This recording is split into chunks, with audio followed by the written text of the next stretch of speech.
last আপুনি পইণ্টত কওক স্যাৰ যে এই লক্ষ্য নিৰ্ধাৰণ কৰিবলৈ কোনকেইটা কথাত আমি ফোকাস কৰিব লাগে নাম্বাৰ 1 আপুনি ক'লে আপোনাৰ হাৰ্টৰ কথাটো কথা নিজৰ হাৰ্টৰ কথাটো হয় শুনিব পাৰিব লাগিব এই কোলাহল যে হৈ আছে এই কোলাহলৰ পৰা পুৰা আস্তেকে আৰু এটো কোনো জোৰ জবৰদস্তি নাই যে আজিয়ে সিলেক্ট কৰিব লাগিব হয় যেনেকে বাল্য বিবাহ কৰিবলৈ নাই কিন্তু আগতে সৰুতেই চুজ কৰাই দিছিলে হয় এনেকুৱা নহয় যে ক্লাছ 10 পালে কেৰিয়াৰ চুজ কৰিব লাগিব take your time okay number 2 sir logic number 2 মই কেৰিয়াৰ ক্ষেত্ৰতো লজিক এপ্লাই কৰিব পৰা নাই কেৰিয়াৰটো পাৰসিউ কৰিবলৈ আমি লজিক ইউজ কৰিম ওকে কেৰিয়াৰ পাৰসিউ কৰিবৰ কাৰণে লক্ষ্যত উপনীত হ'বৰ কাৰণে লজিক লাগিব লক্ষ্যত উপনীত হ'বলৈ লজিক লাগিব কিন্তু লক্ষ্যটো আপোনাৰ আবেগিক হ'ব লাগিব আৰু আবেগিক হ'ব লাগিব আৰু ফ্ৰী ফ্ৰম এনি ইনফ্লুয়েন্স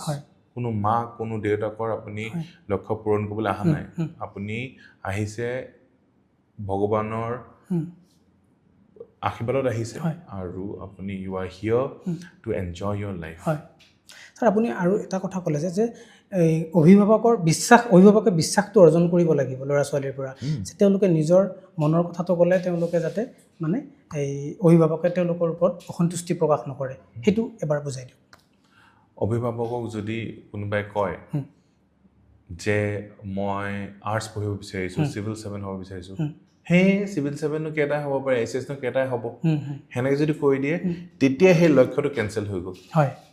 আৰু আমাৰ মুখতে আমি হে কাৰণ কি ক্লাস 10ত বা ক্লাস 12ত ক্লাস যেতিয়া না ভাবক ইমান টাইম আছে 38 ইয়াৰ্ছলৈকে অভিভাৱকৰ এটাই কাম আছে সাপোৰ্ট কৰা তেওঁ ডিক্টেট কৰাৰ কাম নহয়